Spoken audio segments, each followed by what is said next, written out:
ओम साई राम, जय साई राम। तो जैसे मैंने अपनी पिछली वीडियोस में बाबा के चमत्कार बताए हैं कि बाबा ने अपनी ज़िंदगी में कितने अनेकों चमत्कार किए हैं और आज भी हम भक्तों के बीच बाबा के चमत्कार होते ही रहते हैं। तो आज मैं एक और बाबा का कुछ टॉपिक लेकर आई हूँ आप सभी के समक्ष, जो कि इस प्रकार है कि श्री शिरडी साईं बाबा का सर्वप्रथम चमत्कार उनके बचपन में हुआ था, जबकि वे केवल 4 वर्ष के थे।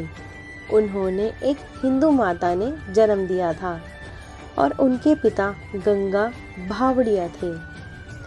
पैदा होते ही उनकी माता उन्हें उनके गांव पाथरी के पास के जंगल में छोड़कर सन्यास मार्ग पर जाने को तत्पर अपने पति के पीछे चली गई थी। उनको एक मुस्लिम फकीर और उनकी निसंतान पत्नी ने जंगल से उठा लिया और उनको पाला था। फकीर पाटिल की मृत्यु 4 वर्ष बाद ही हो गई थी। उस बालक बाबू यानी कि श्री शिरडी साईं बाबा का बचपन का नाम को पालना विधवा फकीरन के लिए बहुत कष्टप्रद हो गया था, क्योंकि वह बहुत ही विचित्र हरकतें करने लगता था। वह हिंदू मंदिरों में जाता और वहाँ कुरान की आयतें बोलता और अल्लाह अल्लाह कहता। वह मस्जिद में जाता और वहाँ पत्थर का शिवलिंग स्थापित करता और उसकी पूजा करता। वह बच्चों के साथ कंचे खेलता था। एक दिन वह लड़का पड़ोस के एक धनी हिंदू साहूकार के लड़के के साथ कंचे खेल रहा था। साहूकार का लड़का अपने सारे कंचे बाबू से हार गया। लोभवश वह अपनी माता के पूजा गृह में गया और वहां से काले पत्थर के शिवलिंग को उठा लाया और उसे कंचे के रूप में दांव पर लगा बैठा। वह उसे भी बाबू से हार गया। उसने सोचा कि बाबू ने कंचे के खेल में बेईमानी करके उस कंचे को यानी कि शिवलिंग उससे छीन लिया है। उसने बाबू से उसे लौटाने को कहा। बाबू ने ऐसा करने से मना कर दिया।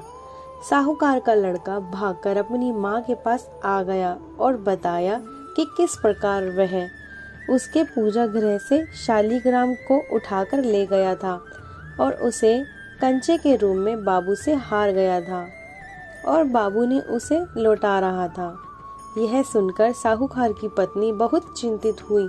वह तुरंत भागकर गली में खड़े फकीर के बेटे बाबू के पास गई और उसे धमकाते हुए उस शिवलिंग को लौटाने को बोली।